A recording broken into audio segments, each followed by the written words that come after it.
Good morning, YouTube. A lot of times I don't do these videos turned around selfie style, but I don't know, there's so much going on, and you know, obviously my page is bourbon, beer, tractors, and prepping.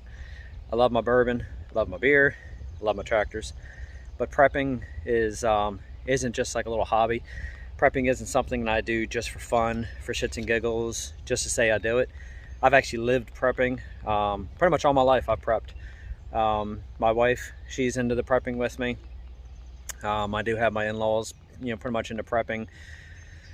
My daughter, my oldest daughter, and my, son-in-law, they're into prepping now, because everybody's starting to see the severity of everything that's going on nowadays.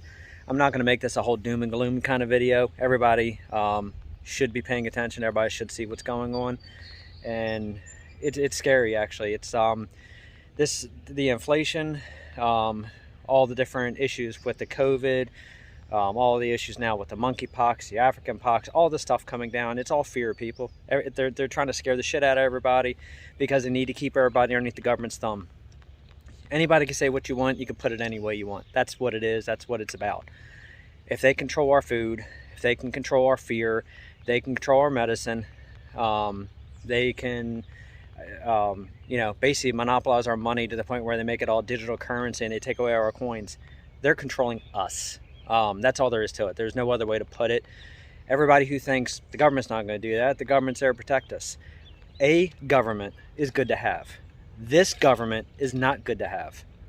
This kind of government, and it's not just ours, it's a lot of countries that are pulling the same shit. They're pushing towards that new world order. There's no ifs, ands, or buts about it. They're trying to collapse the middle class as fast and as hard as they can. These rich elites, it's not going to affect them any. Yeah, they may lose a little bit of change, maybe some businesses they have stock in, but for the most part, it's not going to affect them. I don't consider the lower class low class. I consider them people just trying to get ahead and try to struggle just like anybody else. But in the technical terms, you got your upper class, you got your middle class, and you got your lower class. They want everybody to be in the lower class situation because they want everybody accepting handouts. They want everybody to be dependent on the government. The more you're dependent, the more they can control you. The more they want you to do something, they can say, hey, you want this drink? Hey, you want a little bit of food? You got to go and get this. You got to go do that. You got to do what we want. That's just the way it is. So my video today is just kind of go over a few things. Excuse me. Apparently something's trying to kill me. The pollen's killing me too, so it may sound like my nose is clogged up because the pollen is kicking my ass. Excuse me for a second. Okay, had to wipe the nose. Well, I'm going to put that on video. So anyway, I moved out, into more of the rural PA area many years ago. It fell into our laps under, some family members, and, my in-laws, they're great people, We couldn't have gotten, to this point without them. So, mother-in-law and father-in-law, thank you for all your help through the years. Because, yeah, we had some hard times. We had some bad times. Let me just put it this way. When people say you hit rock bottom because maybe, I don't know, you couldn't buy your favorite bottle of perfume, or, you had to not be able to go to Starbucks for a week, that's not rock bottom, people. When you hit rock bottom, when finally your evenings, instead of taking all your kids out to a party that we were supposed to go to with some family friends, is basically living in a trailer, not a mobile home or anything like that, an actual 35-foot trailer that we had to buy because we lost our house, and we had to live. We were only planning on living in that trailer for maybe a couple months until we got on our feet. Work dropped out to the point where we ended up staying in that trailer for well over a year. And let me put it this way. When you're dealing with 4 to 5 kids in a 35-foot trailer, 2 of us, and we have a dog, it's not the funnest thing to do. When your pipes freeze, even though you've wrapped them with pipe wrap and done everything you can do to keep underneath your trailer from freezing, even I had a barrier around the underneath the trailer, everything. Well, when the kids end up putting too much paper into the toilets on a trailer, and you're not using the ones that break down, and that black tank fills fast, and you have to take a 5-gallon shop vac into the bathroom and suck shit out of a toilet to keep it from overflowing in your trailer, and you have to do that 3 or 4 times just to get that black tank semi-empty. and then the outside sewage pipes going into your tank in the ground has frozen, and basically it's a big slushy, to blatantly put it, shitty ass frozen mess. Then you can say you hit rock bottom. Been there, done that. So where we are now and what we're doing, no, we're not living a lavish lifestyle. We're not buying hundreds of thousands of dollars of prepping material like some of these rich people can do. We're your normal person. We work paycheck to paycheck. We bust ass. We got what we got because we're working our asses off for it. Nothing's given here. Even my solar, everything with the solar, we bought in pieces, in stages, and got things together. Prepping, same exact way. And I'm gonna have to switch arms because my arm's falling asleep. Hang on a second. Ugh. Okay. Sorry, you're probably gonna see my hand now in here. All right, let me put it this way. All right, that might work a little better. Sorry, arm's kind of falling asleep holding that camera. I don't have a selfie stick. So anyway, so again, out here, you know, we have, you know, our neighbors that are close. There's some pretty good people. So shit hits the fan. At least I know that we have people out here that we can help rely on. We can do our best to protect our area. You're not gonna be able to protect everything. Sorry. When you got bad people, marauders, shit like that, you know, you can do your best and you can pray for the best. But as far as like, does anybody want to shoot a fellow man? Does anybody want to hurt somebody? No, if you're right in the head, you don't want to. But you have to mentally prepare yourself that you might have to. Just remember, if people see houses, whether you have solar, whether you have battery powered lights inside your house, and somehow they see lights on your house and other people's houses are off, they're coming to your house. So you have to mentally prepare yourself. You're gonna let them take what you have, possibly harm you, because you know everybody says, just give me your stuff, I won't hurt you. Most likely they're gonna hurt you. You're gonna give your stuff up, you're gonna be okay with just giving things away and basically now having nothing, or risking your family getting hurt versus hurting somebody. I'm not condoning violence whatsoever, but you gotta be mentally prepared. If shit has to go down, you need to know that you can protect your own. So that's all in here. Get it in your head that you gotta do what you gotta do. Don't be one of those assholes that are like, I'm not prepping. I know my neighbor's prepping. I'm gonna go steal his shit. Don't be one of those people, because you're an asshole. So I'm going to go over some things that I've collected through the years, some of the things that I do, some things that I have. Everybody's different. Everybody's going to prepare differently. You know, I have a mix of all kinds of stuff. We're growing our food. We have people around who, you know, we can get meat from if we have to. We have, you know, a lot of the Amish around, and the Amish are good people. I don't care what anybody says. People always try to knock the Amish. No, the Amish are good people. I know if we ever have an issue where something goes down around here, I can rely on them. They can rely on me. You want to do a lot of things as far as setting up targets. You want to be regular on target shooting. You want to make sure you can hit your mark. You want to know how to handle what you have, whether it's crossbow, whether it's, you know, firearms, whether it's throwing axes, throwing knives, anything you feel comfortable with for protecting yourself, you need to practice. And you should start practicing a little bit more now. Be careful on the ammo, because now there's brass shortages. I'm sure you've heard. There's shortages on everything. Medicine. If you guys have to get, if you're dependent on medication, okay? My wife, she's dependent on Levoxyl. She don't have a thyroid. She has to have Levoxyl. If you don't have a Levoxyl, within a year, you can die. So yeah, we push our doctors to give us excess medicine, extra 3 months supplies, to make sure we have what we need. You should do the same, no matter what it is. Tell your doctor. With all these supply shortages and shit going on, everything from you know, getting MRIs, you know, they don't have all the materials, aluminum shortages, food shortages, you know, gas possibly going to $10 a gallon. You realize how many companies and how many businesses are going to shut down, and how much more shortages we're going to have, because they're not going to be, you can't get materials now, and then you're going to shoot gas up to $10 a gallon, and then you know, so you have all these employees at your business. You don't have the materials to supply what you need to make your materials, but then you're paying $10 of gas and gas for your people to drive around. They're going to be laying people off. Sorry, I got to switch again. And then there's going to be more supply shortages. And then we're heading towards a serious shit show, people. If everybody doesn't wake up soon and realize what's going on. Now, this isn't about the right and about the left and the Democrats, Republicans. No, bottom line, this is Democrat caused, period. There's no way to say, all right, oh my God, Trump had mean tweets. He said something. He reacted to somebody. That man dealt with so much shit from all these people. For the little bit he said and his little bit of mean tweets, I can handle that. Yeah, he didn't handle certain things right. But let me ask you, if people are coming at you from every single angle and screaming into the sky because you won, would you keep your mouth shut? No, because I've seen enough people on social media that somebody makes one comment towards their post, they fight tooth and nail all the way down their thread. So go ahead, say how bad Trump was for what he said. It wasn't that bad. But anyway, the whole point is, no, this shit didn't happen when Trump was in. This shit didn't happen when Republicans were in. Yes, some Republicans can be just as bad. Politicians are just as bad. Nobody's perfect. But the Democrats right now are the ones in control. They're the ones causing this. Tell me I'm wrong. You can't argue this.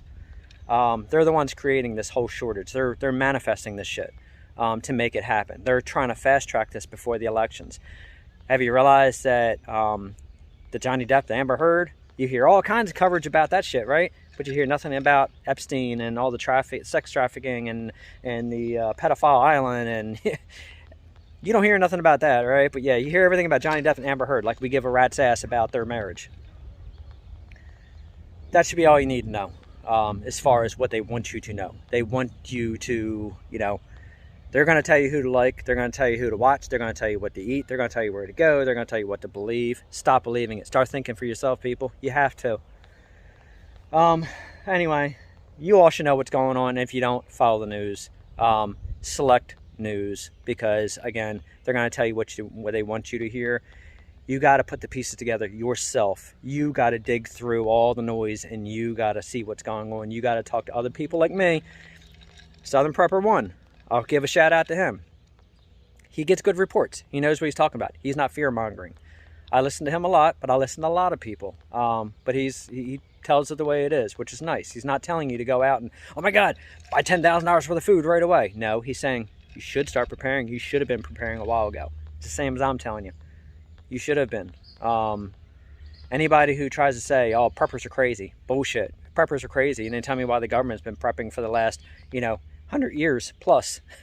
Look at their mountains. Look at the stockpile. Look what they have. But we're crazy because we prep. We have a couple pantries full of food, and we're crazy. They have hundreds of thousands of tons of food, ammo, medical supplies, you name it, in the mountains on standby. Everybody with the whole nuclear, they got their finger on that button, and they're using us as the pawns. They don't give a shit if they press a button. They don't give a shit if all these countries, they all start nuking each other because they're all having, sorry to say, dick measuring contests on, who's got the bigger nukes. They're putting our lives in danger because they're toying with us. They can press that button, and their ass is going to run and hide in a bunker. Where are we going to run and hide to? We buy too much food. We put a bunker in the ground. We do something else. Then you got the ATF, and you got the FBI, and you got Homeland Security coming at us like we're, domestic terrorists. You have an American flag. You're a domestic terrorist. What are they? Again, I'm not going to get into the whole three-letter agency thing because, again, you need to follow, and you'll see what I'm talking about. But, so what we're going to do is I'm going to go over some stuff with you guys, and I'm going to show you guys some of the stuff that we have. I'm not showing everybody everything. I may have more. I may have less. I may have nothing. I may be full of shit. I may know what I'm talking about. I ain't going to tell you. You ain't going to know. People who are my close friends, they know what all is going down. They know what all, friends, they know things. But, again, why are you going to put all that on social media? Don't. We're not the only ones watching this video. So anyway, I'm going to start with the solar. The reason I built the solar system was, not to have all my creature comforts of running the whole house AC, running this, running. I can run everything, yes. I'm not feeding to the grid because I don't give a shit to feed to the grid, because I don't care to feed to the grid, because if something happens with EMP and all, and that, the EMP goes through the lines, you got a little bit of time before it fires your house. But if you're connected to the grid with your solar system, your grid tie systems, guess what? Your whole solar system's getting fried. Your panels won't get fried because you got diodes and all in there, and usually they can handle EMP blast. But your inverter, your charge controller, shit like that, done. It's gone. God damn, I got to switch arms again. All right, let me try this again. Go to the side. So anyway, so we're going to start with the solar system, and I'm going to kind of go over everything that I got going on that. Like I said, I'm not grid tied because I don't care to get paid back As far as, yeah, my dogs are out. As far as what I'm using, that's not the whole point of why I built this. My system is for if something goes down, I can keep my stuff running. I can keep my freezers running, my refrigerators running. I can keep my well on the ground running. I can at least keep some normal lifestyle while things are getting sorted out. Yeah, like I said, I have enough power in my system. I could go ahead and flip it over. I have enough batteries where I can flip it over. And I can run the whole entire house. If I wanted to run the AC at night and everything, the whole house, I mean, I got a 3-ton unit. If I wanted to run all that night, I could. My batteries would probably make it to the morning running everything. I may have to fire the generator up, but the generator's only for serious issues. It's for backup. It's if I need to get, you know, I can turn that generator on, I can run that thing for 2 hours, and then it puts enough juice back in my batteries, because you got to give the deep cycle batteries a deep charge. It puts enough juice in where it gets them up, gets them going. It can get me into the sunlight hours. I do religiously clean my panels. I know a lot of people think solar is a one and done. No, it's not. Clean your panels, especially if you're off-grid. You got to clean the pollen, you got to clean the bird crap, you got to clean the leaves. Yes, it's a chore. Just like anything else, homesteading is a chore. The cleaner you keep your panels, the better you're going to be able to produce and charge your batteries. If I want to get a really, really good deep charge of my batteries, I can flip that generator on. I can run it for about 3 hours, maybe 4, and they have a really nice deep charge, and everything actually works just fine. But again, I try to limit how much I use the fossil fuel for it. So that's only for emergency. I have fuel stocked up to keep it running if I need be. But I'm trying to stay more reliant on just the sun. If something were to happen as far as the EMP, the solar system right now isn't running anywhere into the grid. It's got its own box entirely. So if something happens, most likely my solar system should survive the way I have it set up. It might not. Depends on how bad it is. You know, I mean, if shit's going to happen, it's going to happen. What are we going to do? We got to adapt and we got to survive, just like we have all these years. So I'm going to do a quick little walkthrough with the solar, and then I'm going to show you the downstairs as far as the battery setup and kind of give a little rundown on, again, what I did. I know I've done past videos, but I'm going to do it again. My panels right now this morning are dirty because it is early in the morning, so I haven't had a chance to clean the pollen off for the day, but I will. You want to be careful when it's getting warm, like right now it's about 90 out here. It got really hot all of a sudden, but you want to be careful taking a hose or cold water and spraying your panels. They can withstand it, but I don't want to risk shattering a panel. So they're a little covered with pollen, not much, but it's only because I haven't had a chance to clean them. So I will have them clean after this video. So let's go ahead and take a walk, and like I said, I'll show you the ground array, I'll show you the roof array. I have everything angled differently. I'm getting ready to add some panels to the front of the roof. I have them, I just haven't had a chance to put them up. They're going to catch the morning sun. Once it hits around 7, a couple trees in the front that's way out. The sun comes right through, hits my roof, so that should start my charge in the morning. And then once the sun starts getting a little bit more overhead, it picks up on my flat panels that's on the roof. It catches the overhead sun, and then as it's clearing my other trees that's on the other side of my yard, it hits my ground array. The ground array pretty much tracks the sun all day. And in the angled panels up on the roof on the top, the other 8, they catch the sun in the evening as it's falling down. So I try to set my solar up so it catches sun pretty much through the whole entire day, and it works. It's worked now for going on 2 years, and it's been beautiful. But like I said, I'm going to keep improving, keep changing. I do want to put a wind turbine up, but with all these supply chains issues and everything else and gas prices going up, again, I'm not a millionaire here, so I can't get the turbine yet. I want to get one from Missouri Wind and Turbine. They're the ones that I want. Eventually, you know, I will get one, and then I'm going to put it up, and I'm going to do a video of installing it, setting it up, and showing how it works. So Missouri Wind and Turbine, if you hear this video, I want your product.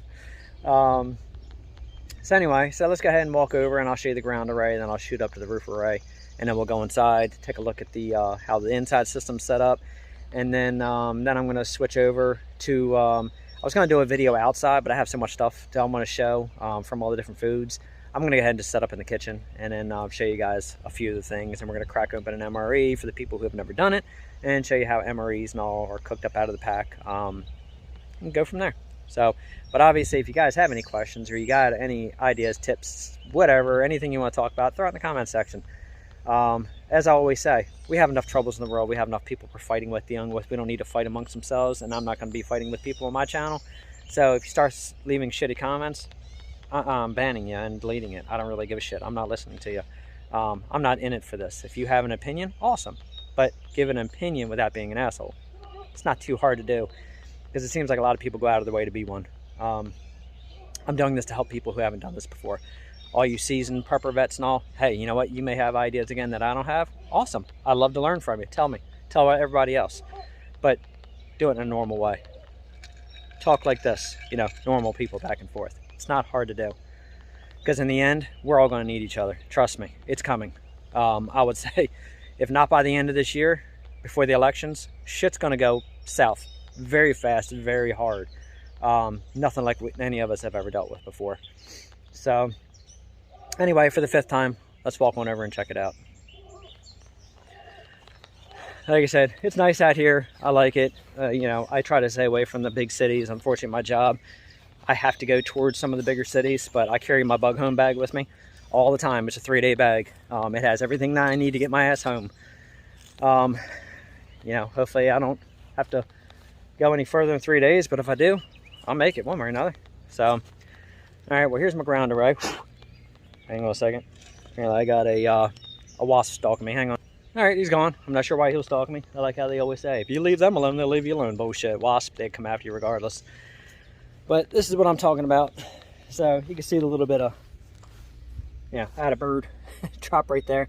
You want to clear stuff like that off. That right there, that can kill this whole cell over here. Let me see if we can turn that the right way. I've never had this on selfie trying to show this. Where that black line is right there. There. So this whole cell, most likely, is right now not operating because of that right there. So I'm going to get that cleaned off very shortly. But you can see it's a little bit of haze on there. As far as my roof array, there's the angled panels. That's for the evening sun that I was telling you about. Flat panels, catch the sun when it's directly overhead. Generator box right there. And that's for the backup, you know, if I need be. But as you see, I get, so there's the sun right there. So I really get no shade through the whole day. I'm wide open. My evening sun is over in there, and that's why I have this angled panel. So when the sun starts to set, I have power all the way until you know, 7 o'clock charging those batteries. Never really gone under and shown too much, but underneath right there, that's the combiner box. That's got the breakers for each, because this is a 48 volt system. You know, hang on, I'm going to switch this around real quick. Actually, you know what, I don't think I can switch it around while I'm filming. I don't know, I'm not as tech savvy as all you people. So anyway, so I have positive and negatives wired into each other, as you see here. So these 4 panels, on top is one string, another string, 48 volt, 4 panels, 350 watts a piece. These are running all in parallel. They go into that combiner box right there. Each of them has a breaker. It's a 20 amp, it's a DC breaker. Each of them have a breaker, and then they run inside of a charge controller, and that's what helps regulate the power. So again, I don't have a ton tied up into the system. Obviously the most is the panels. I'm getting ready to put a tilting rack on here for the winter sun, so that's going to be one of the future videos. I have everything I need for it, but as you see, I have it angled. I have to check it again. It's like 30 some degrees. I angled that, which is optimal for the summer sun. So anyway, let's head on inside. All right, so we're downstairs, and this is the brains of the operation right here. This is the combiner box that runs the roof array. And as I was telling you about the breakers, this one here has 15 amp DC breakers in it. This runs each one of the arrays on the roof. Same thing. It's 4 panels, 12 volts each, 48 volt system. They're running all in 3 strings, all in parallel. And it comes down to this charge controller here is for the ground. The reason I'm on float is because the batteries are pretty much topped off right now. They're fully charged. So as you see, they charge fast. This charge control right now is on resting, and the reason it's on resting is because these two are linked together. This one doesn't need this one right now. I have enough power going in. This is on a float charge. This is on resting. And as you see, the watts are nothing because I don't need it. If I put more load on this system and run this inverter up with a little bit more load to it, then these will go ahead and kick on probably together, and then it's going to go ahead and start putting charge into these batteries as I'm pulling more load. But there's my battery system. It's 24 batteries here, lead acids, because again, I'm not a millionaire, people. I can't afford these big expensive $7,000 battery units, so we went with lead acid right now. Works just fine, never had a problem. Keep your water levels topped off. Took an old chisel, ground it down, works perfect. Unscrew the caps, you know, pops right in there. Go inside, check your water levels. As you see, that one's good, no plates are exposed. So I keep up on these, I keep these equalized. I keep the water levels good. I don't run them down below 50%. And that's really what's going to keep these batteries alive. Some of these batteries, as you see, going on 2 years now, and they hold charge just fine. They work beautiful. I have a Victron charger, which monitors the whole entire 48-volt system, and then I have individual charger set up. A battery monitor set up. Watches this. I also have Bluetooth monitors I can watch on the phone. The Victron, same thing, works off Bluetooth. I can monitor, I can see how much load is pulling, I can see how many watts the house is pulling, and see how much is going into the inverter. The inverter is a 12,000 watt Sun Gold inverter. I think it's got like a 22,000 watt surge. I have never maxed this thing out yet, running the whole house, even that 3-ton AC unit.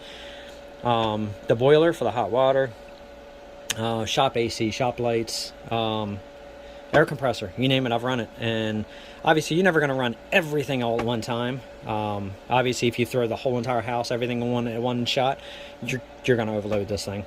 But so far, this inverter has run perfect. Pulls about, I don't know, 200 at idle, usually when nothing's running.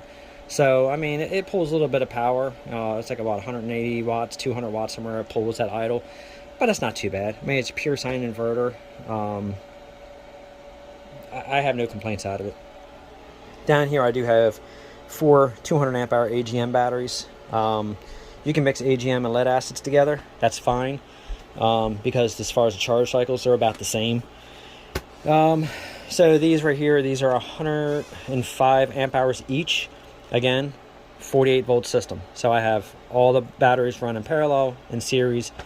All the wires are equal length, top to bottom, even down to the AGMs. As you see, the way I have the last tied into each other this way, I have the batteries linking positive to the positive down to this string, from this positive to the positive of that string. So they're all linked together on the bottom. These are all linked together. They're all linked together. And then what I have is, as the batteries come around, I have them tied into each other, as you see here. And at the very last set of batteries, that's what I have running up to my bus bar. Powers up the bus bar, goes to my breakers. That's actually what runs the inverter. You know, this is 4-aught wire, welding wire, real nice, real thick, real heavy. Stays cool as a cucumber. These wires do not get hot at all. Victron Mega Fuse, I did a video showing install of this.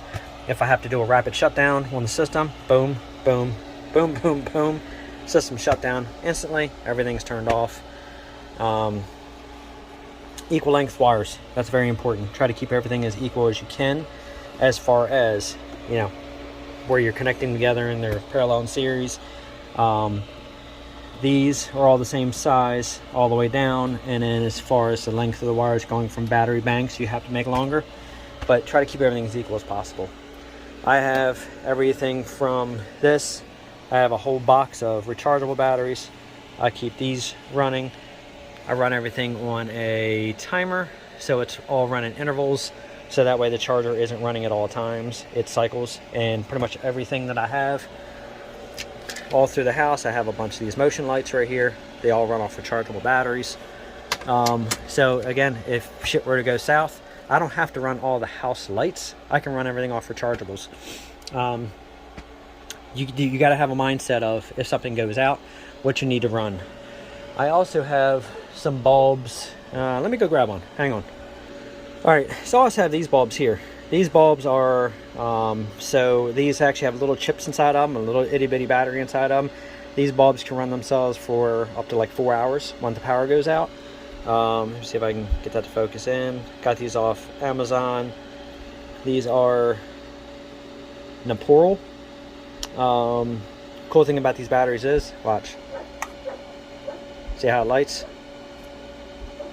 So when it loses power from the system, they light up. So makes it kind of nice where if you lose power, I have stuff like this plugged in a lot of my lights. So that way, again, I don't have to worry about running the solar during a power outage and powering up a bunch of lights. My lights can power themselves.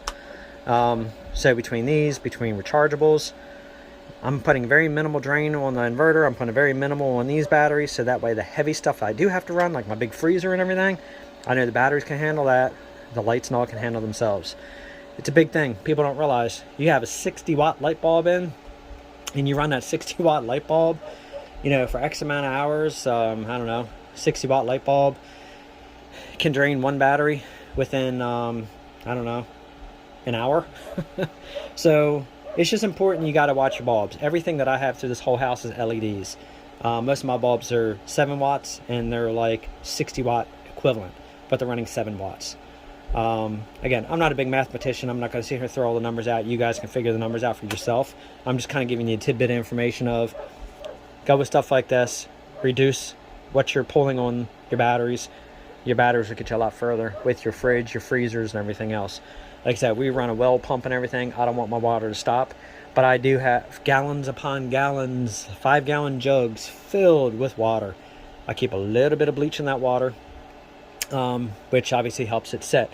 It stays downstairs on a cool concrete floor, out of the direct sunlight, so my water is fine. I haven't rotated it in about a year, so I'm probably going to go ahead and start rotating that water, and then put a little bit more bleach in and put it back in storage. And that way, just make sure nothing ever grows on the side. I always try to check the water. But even though I have a well pump, I still want to make sure I have backup water just in case something happens here. I know I have an extra stash of water. Canned foods, stuff like that. You know what? I'm going to walk over, kind of give you a little idea. Hang on. All right. So I'm not going to show you a lot of my stuff, obviously, but just give you an idea. Canned goods. Stock up on them. If you people are not prepping for shit like this, you are seriously behind the 8 ball. You need to start stocking up on your canned goods and stuff. Between MREs, canned goods, freeze-dried foods, pasta, go for pasta. You can let it sit for a long time. You can do a lot of shit with noodles. It's a good filler. Go with rice. Dude, ramen noodles. It's cheap. Grab a whole bunch of them. Stock up on what you can. Medical supplies, extra batteries, extra water. Extra anything you need, all the way down to condiments. Stock up on them. I'm telling you, you're going to end up needing them. It's not a maybe, you're going to need them. But anyway, canned food can go up to like 2 years plus past its expiration date. If that can isn't swollen, then most likely that food inside is still good.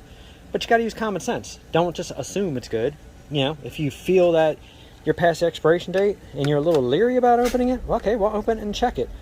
Here's an example. So let's see, where's the date at on this?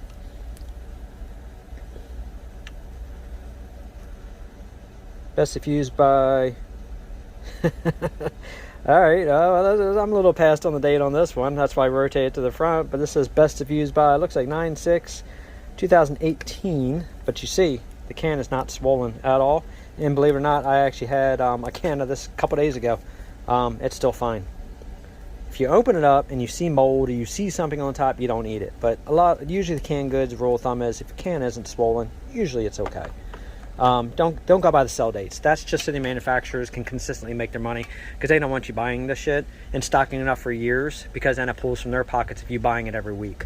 So don't fall into the whole thing of, you know, salt. Oh my God, salt has expiration date. It's going to go bad. Dude, salt is a mineral of the earth. It's not going to go bad.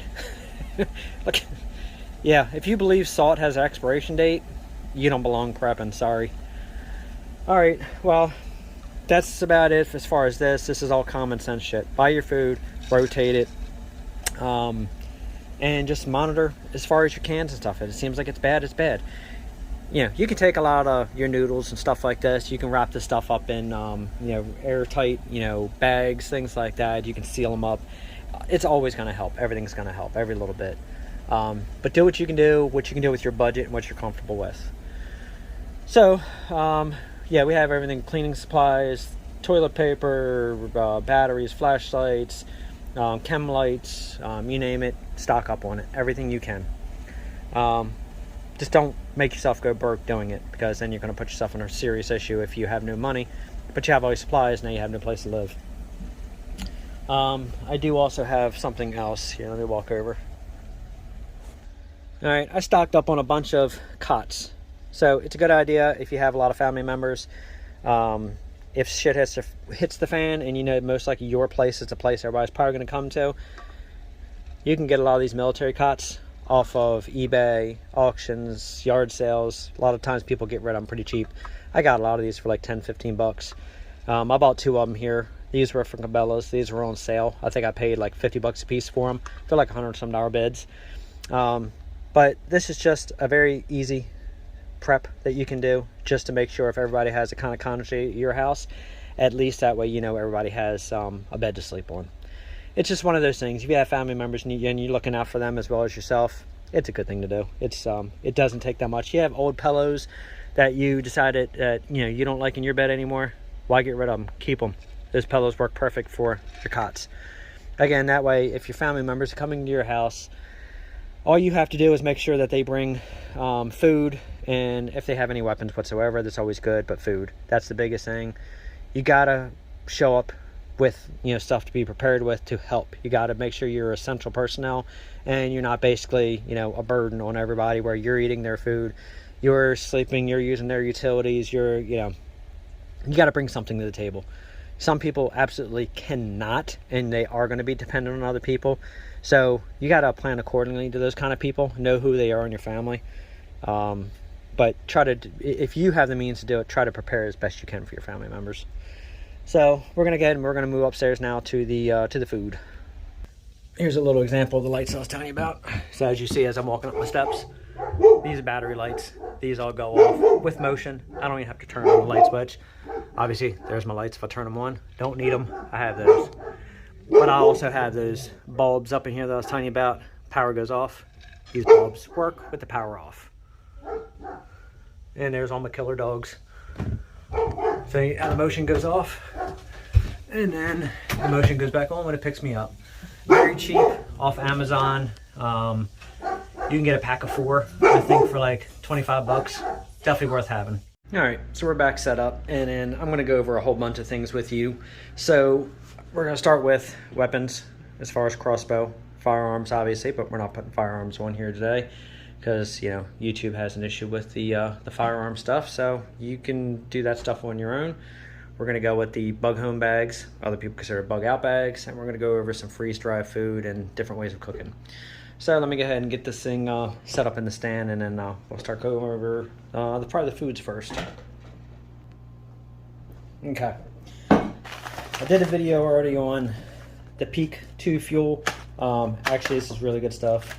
We didn't have no complaints out of it. I liked it. I would say between Peak 2 and Mountain House so far, these are probably my favorites as far as freeze-dried, but the ones that you're going to see here today so far, I really like. Easy to make, not much to it. Add your water, you're good to go. MREs, I'm going to go ahead and cover a video on everything from tearing it open to showing what's inside here. Yeah, I might do a separate video on tearing this open. So it's not going to be in this video I'm going to open this, but the video will be following up with this. So you might want to check it out for the people who haven't opened one. You can go with Wise Food also. Again, very good food. Never have an issue with it. Whenever you see stuff like this on sale, on discounts from stores to Amazon to wherever, grab yourself boxes of these. It's always good to have. I have a whole bunch of them. It's not opened yet. It'll give you all the breakdowns as far as all the servings, what's in it. This has a bunch of breakfast, a bunch of meals. I think this is 6 entrees, 2 breakfasts in this one right here. So again, this is good for a couple people for a day or so. You can stretch out to a couple days and you have a meal right here in the box. Number 10 cans, always good to have. I find these on Amazon on deals all the time. A lot of times they run specials in these. You can get these for like $8. So again, shit hits the fan and you need to just fill your belly. There's no room for being picky. You got to eat what you can eat. So if you're going to eat pancakes for about the next year, you know, at least you're eating something. It's better than eating nothing. We have everything from biscuits. I have the hash browns. We have lots of pancake mix. We have their eggs. We have butter, stuff like that. And again, these can sell on the shelves for, you know, it says up to 10 years, depending on how cool it is. A lot of times you can go longer than that. Sometimes this stuff can have a shelf life of 20, 25 years. This is something you can find at Walmart's. A lot of people don't know that they sell these. These are about 20 bucks for a kit. 48-hour, 4-person kit, 5 different meals. 20 bucks. A lot of times you can find these on bottom shelves. I think it's near, I don't know, sometimes like rice, things like that. Depending on what, all Walmarts are different, but you can find these on the bottom shelves. These are 20 bucks. Grab yourself these if you can. You grab them for yourself, grab them for friends, make good Christmas presents, whatever. They'll have the date stamped on them as far as when you bought them. But again, these can have 10 to, you know, okay, well this one here. There you go. Can you see that? 30-year life. So, you know, excellent to have in your preps. I received this. We haven't had a chance to open it and try these yet, but I know the Ready Hour makes some good stuff too. So we have it. Came in one of my kits. Just haven't had a chance to try it yet. So 25-year shelf life again. This is the kind of stuff you want to have a hold of. You can have MREs for your quick meals, easy meals, but you want to have stuff also has a long shelf life. Try to save the ones with the longest shelf life till last till you're running out of your food. You can eat stuff like this first. You can't eat MREs every single day for a month, because if you do, your stomach ain't gonna be able to handle it. Let's just say you'll have a green apple splatter or a runny butt for a little while if you eat too many of these too long. A lot of times what I do with these also, everybody who opens them up, a lot of times I want to eat everything out of them. Usually whoever's eating their MREs, I will go around as a collection and I will collect everything that everybody didn't eat, from coffee to their crackers to the hot sauces, drinks. See, they come with, this one had an orange drink in it. Every time somebody doesn't want something in the kit, I'll collect it. I'll throw it back in one of the open bags. I'll save it. You never know when you might need it. Another thing you want to make sure you have is seed lots. We have lots and lots of seeds. These are all vacuum sealed, so obviously these are going to have a long shelf life. So these are absolute necessary, dire need. You know, we have to plant kind of seeds, but you want to make sure you have some seed packs. So with all this stuff here, this all requires hot water. If you can make a fire, you have hot water. If you can't make a fire, you want to keep your signature down. We keep stuff like, yeah, right there, the burner back here. We'll keep like burners you can plug in. That'll work too. In our bug home bags, we have little propane tanks. We have little heaters that can actually boil your water pretty quickly. So we have multiple different sources for making our hot water for our freeze-dried food. Obviously, we run on propane, so eventually propane can run out. Propane runs out, you need fire, or you need electric. Since we have the solar, we can always keep that powered up. You want to make sure, if you're a true prepper, have redundant sources for this stuff. Again, if you guys have any questions as far as any other meals maybe I didn't cover, I'm sure there's other meals we've tried. I just didn't put it in this video. You can ask. Maybe I have. But so far, you know, Mountain House breakfasts, Peak breakfasts, different stuff from August and Farms. You can't go wrong. It's pretty good stuff. So let's go ahead and cover the crossbow and melee weapon real fast. We'll go over those. And then I'll start breaking apart that bug home bag, and we'll go through some of that stuff. All right, so again, besides if you have firearms, that's good to have. But with brass shortage and a lot of people, you know, they do reloading and stuff like that. But the reloaders have also found out also that just because you reload doesn't mean you're going to be able to get all the components to do your reloading. You still need primers. You still need your brass, which yes, you can recycle brass, but you can only use brass usually safely once, no problem. Twice, okay, you get a little iffy. 3 times, you're really pushing it for that case to explode. But either way, you need primers, you need brass, you need your powder, you need your projectiles. If you don't have those components, you're not reloading. So you want to make sure that you have something that, you know, is reclaimable, not reloadable. Obviously, no matter what you shoot, reclaim your bolts and you're still in action. This one here, I had a crossbow that has an automatic cocking device on it. I don't like the automatic cocking devices only because of the fact of the ratcheting, the clicking sound, it will give you away. Unfortunately, some people don't have the strength to be able to pull one of these back. This has a 175-pound pull. The cocking rope helps knock that in half. You have a stirrup on that end right there. You put your foot into it. Stirrup right there. You can put your foot into it while it's on the ground. That's how you cock it. I will do a future video on obviously shooting this crossbow, but there's numerous videos out there you can go after and shows people shooting crossbows so you can learn. But this one here is actually a Barnett Crossbow. This is the newer, the TS380 I picked up last year. I love it. It's extremely light. It's a nice crossbow to shoot. It's easy to handle, easy to maneuver. It's got a 3-bolt quiver on the side of it.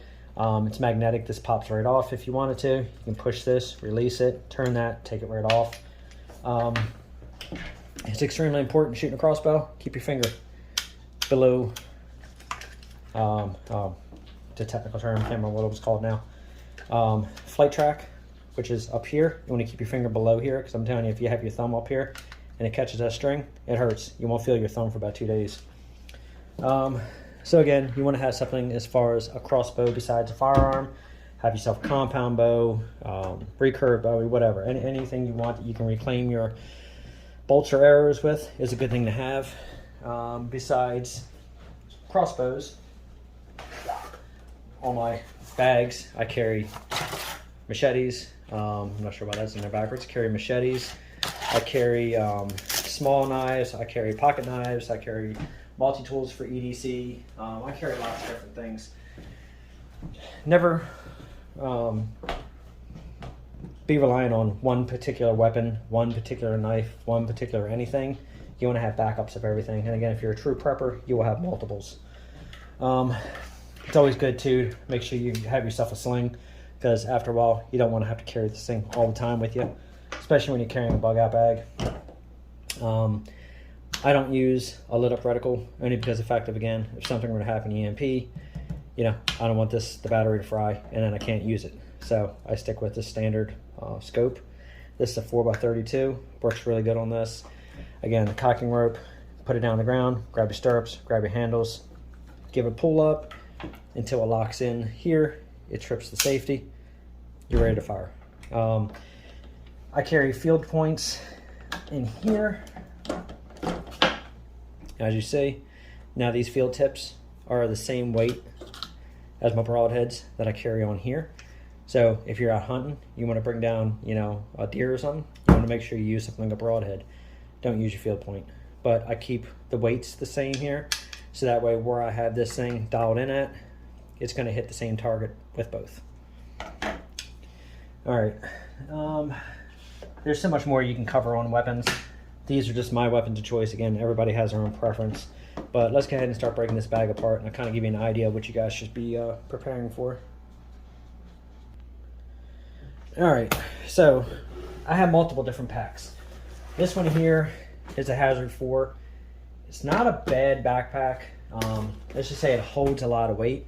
The only thing I'm not happy with these packs is these can't hold a lot of weight. I'm not sure why they decided to opt in going with plastic straps, buckles here, and then plastic buckles down here. I'm not a big fan of this because one of these have actually broke. Might have been this one over here. As you see right there, the plastic buckle snapped. Obviously, if you don't have your strap to be able to put this on your back, what good is it? I did contact them about this. Sadly, I didn't really get much of a response as far as any kind of help replacing this. So I can't really say I was too happy with their customer service as far as the buckle, especially since this isn't a bag that I hike with every day right now. This is a bag that literally goes on my arm, in and out, to a truck, back into the house, stuff like that. And if that buckle already broke that easy from there, kind of makes me nervous on how it's going to be for a long hike. So for the time being, and it seems like it's actually worked very well, I just took a bunch of zip ties, went around the side. I locked the two buckles together so they can't come apart, and then I went over top and in with the zip ties to pull the buckles in this way. So it's kind of literally making this into one. So I may go ahead and do another zip tie through the bottom portion of this buckle through here to here. I may end up taking and putting in like maybe a big D-link, and I might go, or a carabiner. I'm going to go in through here and then lock it in down through here and just give it itself an extra support. Just to make sure these things don't break. At least on the top side, you know, beside it having those plastic buckles on the top right here, at least it's stitched into the pack here. So at least I know if this one were to break, it's nothing major. I have this one backing me up, but if your lower one breaks, you're screwed. So I'm gonna go ahead and probably reinforce that just a little bit more.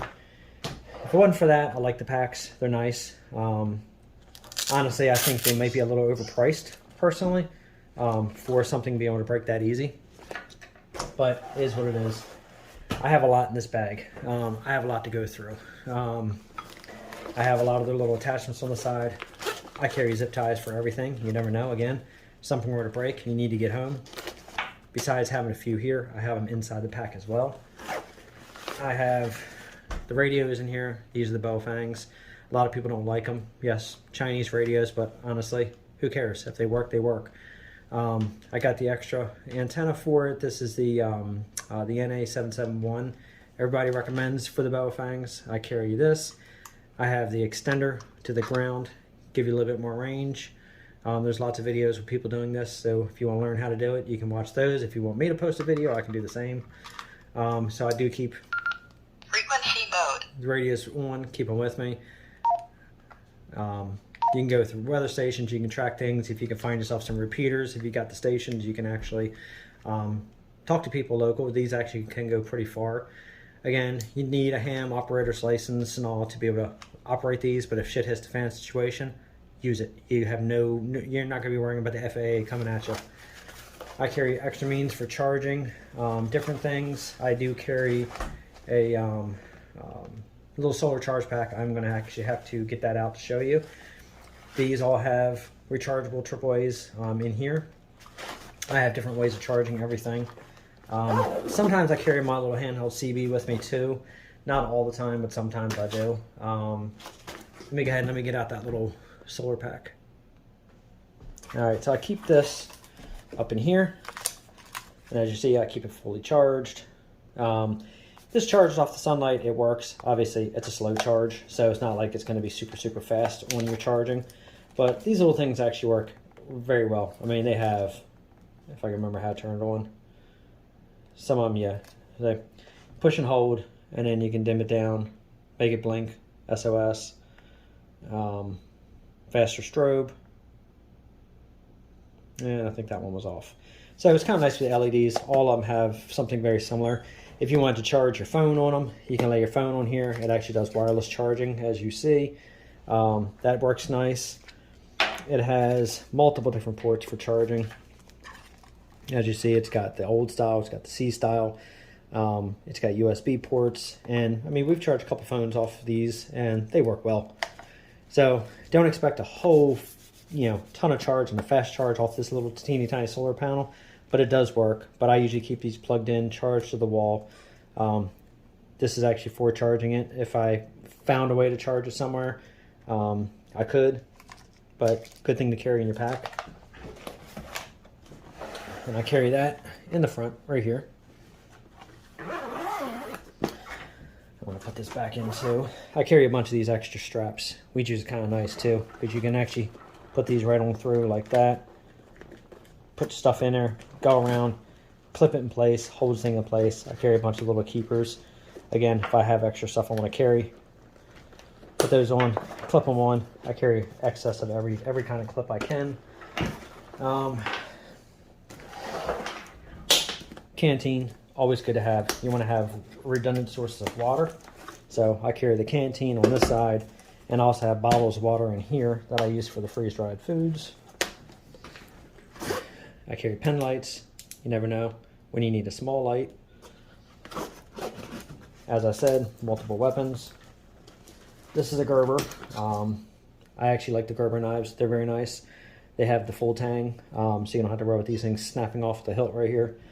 I carry a couple of these actually on me. Extremely sharp, nice. I like to serrate it in case you got to saw through things. So carry these, and the reason I try to keep everything one color is because you want to try to be that gray man. You don't want a lot of stuff sticking out like knives and all. Unfortunately, machete stands out being all in black, but as you see, this knife kind of blends in. All right, we have a lot to cover in here. First pouch. I carry multiple different sources for fire starters. We carry different lighters. We carry multiple lighters. I carry fire cubes. Something very simple that you can do.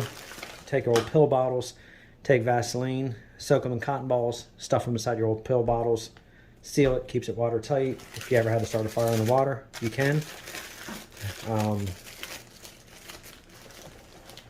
Yeah, it's a sharpening stone. We carry, let me see, those extra straps to the bag.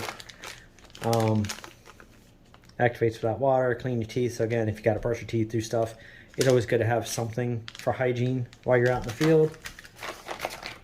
You want to carry your, I think it's a Silcock key, if I'm not mistaken. Yeah, I'm pretty sure that's what the name of it was. Anyway, if you have an area that, if you're more in like the city areas and you have to find places for water sources, carry one of these, and that way you can always open up water valves on the side of buildings and stuff like that. Get yourself water if you need to. Again, these are cheap. You can pick these up anywhere. Hardware stores, you can pick them up on Amazon. $5, maybe 10 tops. You can get yourself a key. You get bored playing cards, you never know. Got to keep your mind occupied. Once again, extra sources of lights. I carry multiple lights, multiple different batteries. I rotate the batteries all the time to make sure everything stays charged. Yeah, this one here is adjustable lens, as you see. Catch your game and you need to do some gutting in the field. I carry my gutting knife. Again, something simple, something small, something good to have. As I was saying, zip ties. You want to have multiple zip ties. You never know when you might need these. And while I'm in the bag, I'm going to put these back in. Keep zip ties with you. Always good to have. Clamps. You never know. You have to clamp something open. Put a clamp, say, around a tree. Hang your cords or something on there. You never know. It could be multiple uses you could use a clamp for. It's cheap. Go to Harbor Freight, pick one up. Pay a couple dollars for it. Throw it in your bag. You always want to make sure you have binoculars with you. Again, these are small set. Keeps them out of sight. Keeps them from getting broken. Stuff them inside the bag. Knife sharpener. You always want to have a way to sharpen your knives when you're you're stuck out, you know, on the streets and you got to sharpen. You got to. Earplugs. You never know. Something could be going on. You want to protect your ears. Last thing you want to do is have ringing in your ears, and then you can't hear somebody coming. Saw. You know, I have multiple different saws, but this is one of the ones that I have for cutting down small timber, make fire.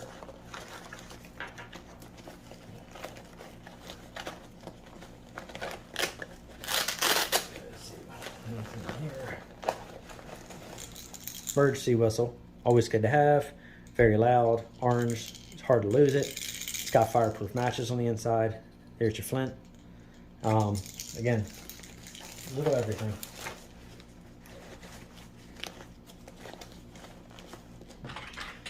All right, let me put this one back together. Put this light in here. And as I was saying, extra carabiners too. You want to carry extra carabiners on you. Just like I said, if that strap were to break over there, and I need something to secure it. I had another one. I think I used it for something, but I'm gonna have to put a second one back in here. But always have a couple of these just in case. This isn't a climbing carabiner. As you see, it's only gonna hold 150 pounds. You can get good ones, you can put cheap ones, whatever your budget allows. Alright, close up the first pouch. As you see, you can pack these pretty full. So at least I do like that part. On the outside, I almost forgot to show you. Carry yourself small pry bars. You never know if you have to get into something in a jiffy. Door, something's going down, you got to make it fast. It's better than trying to kick and end up breaking your ankle. Have a pry bar to get in. If you have to cut through a fence, small set of bolt cutters, again, good to have. You never know when you might need it. You know, you're not going to cut through a nice big thick master lock or anything with these. As you see, jaws are pretty small. But if you have to cut into a chain link fence and you can't climb it, it'll get you in.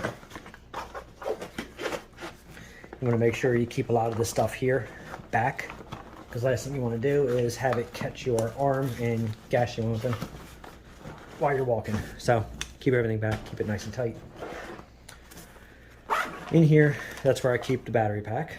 If I had to, if you were out walking, you could just clip this with this beaner right here. Let me turn this up a little bit.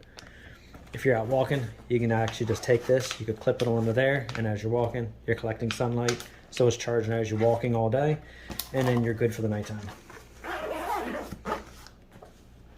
Alright, this is where they're going to start getting really full. I have a lot of stuff in here. I have tons of medical kits, medical supplies, gauze. I have clotting agents, sterile strips as far as if you cut yourself open, at least you can, you know, kind of like a field stitch in a sense. Hemostats. Pain relievers. My wife, she needs Levoxyl, so I carry a supply on me. She carries supplies on her, as well as any other supplies she has.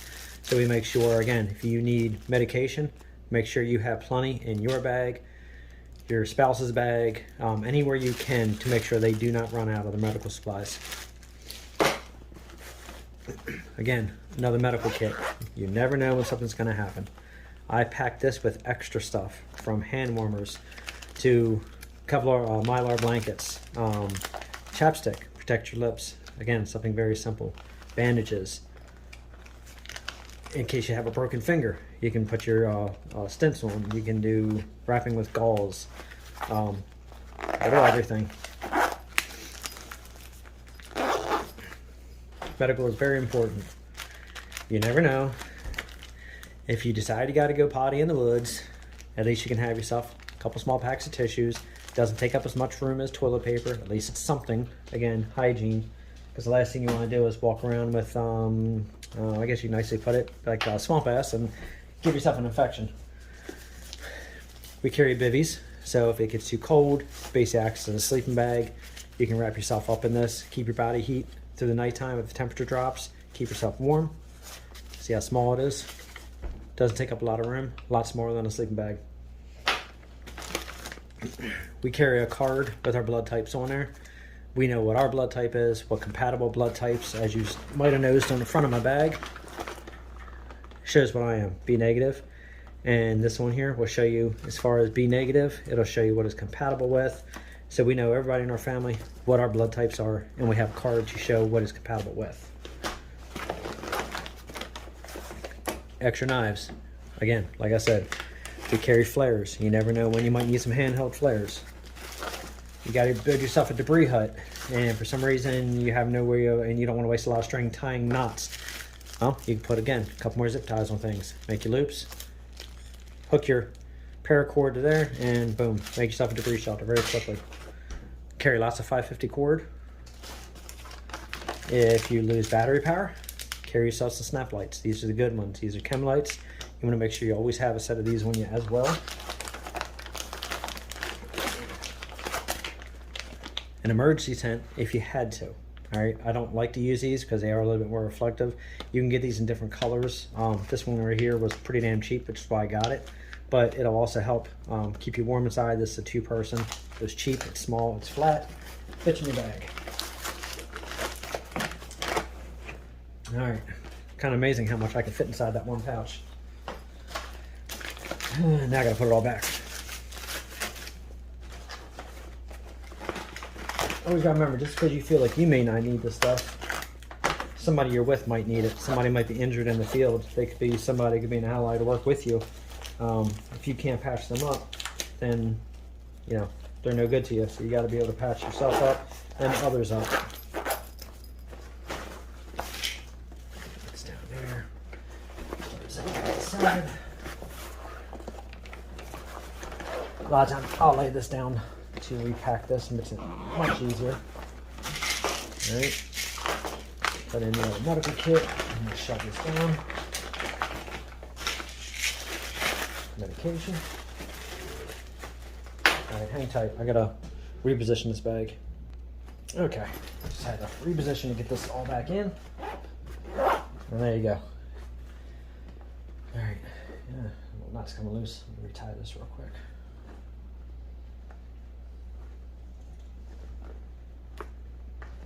If you want to make sure to, if you're out in the field and say if you have to run with this pack and you want to make sure that none of these zippers open up, you can also take these clips here.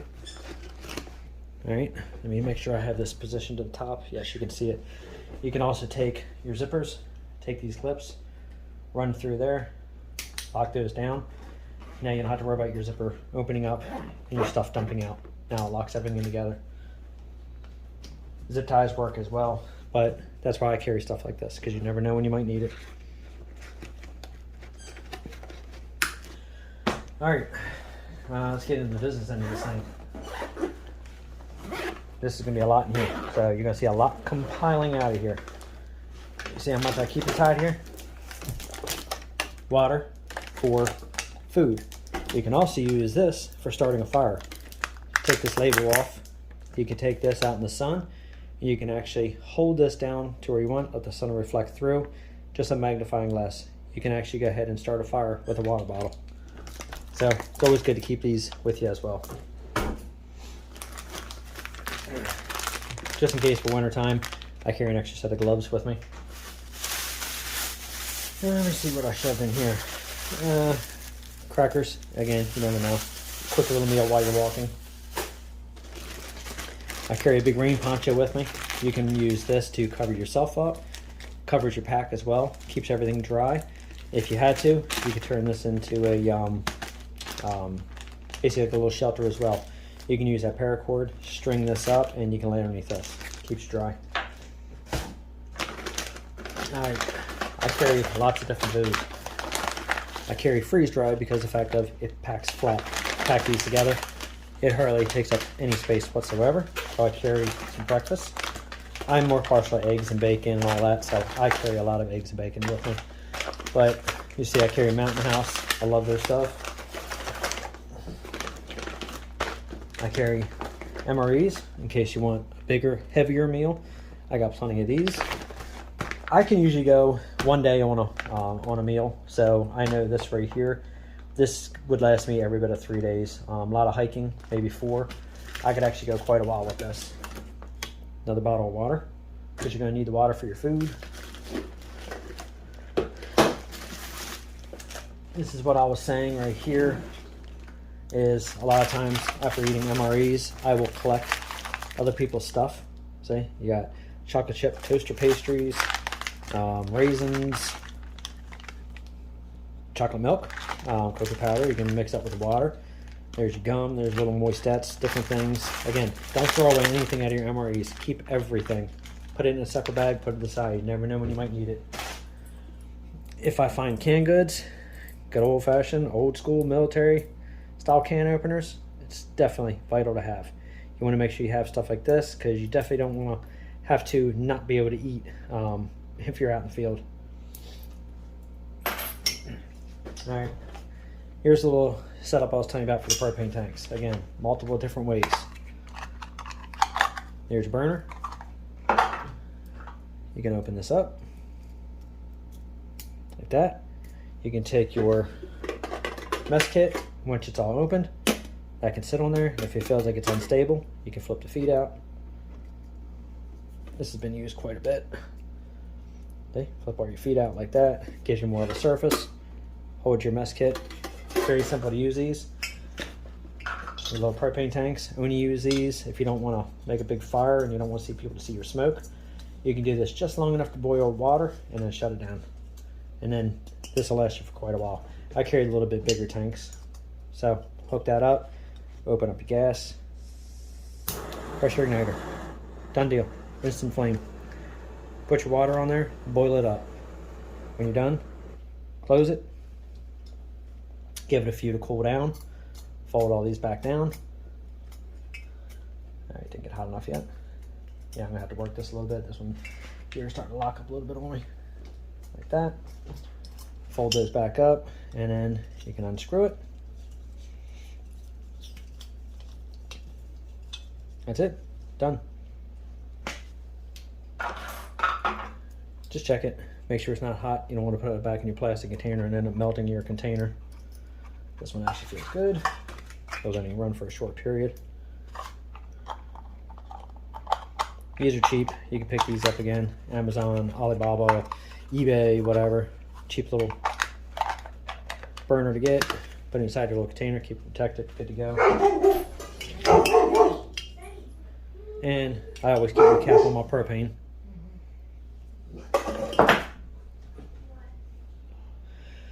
Alright, now inside of here.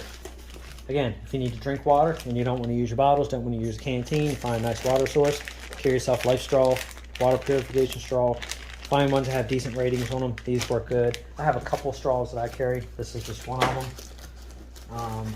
I carry a lot of stuff in here. Small snacks if you want to munch as you're walking. Nutrition energy bars. Again, extra stuff out of MREs. See? Chocolate flavored nutrition energy bars. It has lots of stuff in there. Moistettes. It has matches in there. I think you have gum in there. You have a bunch of little things in there. Good to carry. I carry.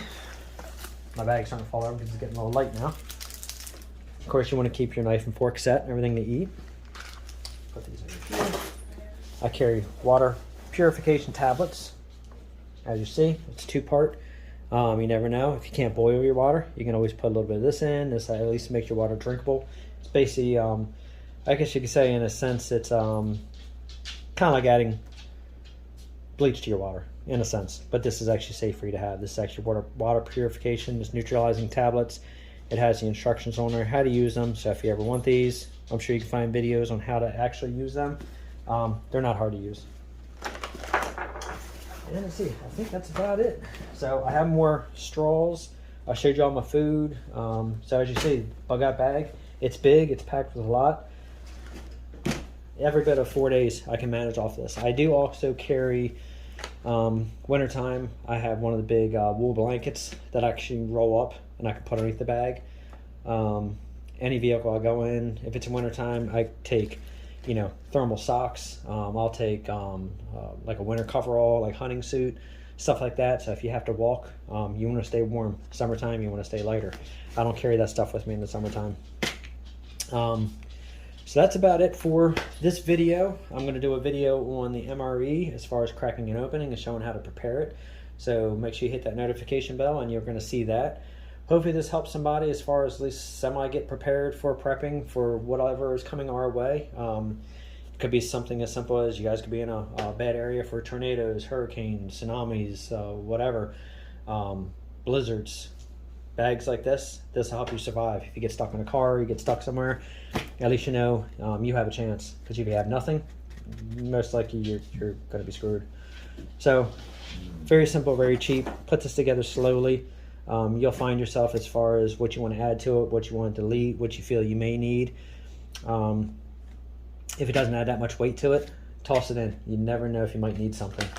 I always carry, you know, my next kit.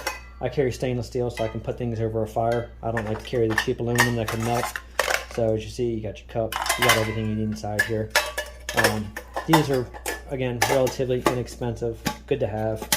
Clips together, and then again, you're fine as far as whatever you got to cook on. So yeah, hit the notification bell, like, subscribe, share. Comments are always appreciated. Please keep them respectful. If you're not respectful, I'll delete you. I'm not going to argue with you. There's enough arguing going on in the world. But I hope this helps somebody, and make sure you keep your eyes open for future videos. Thanks for watching.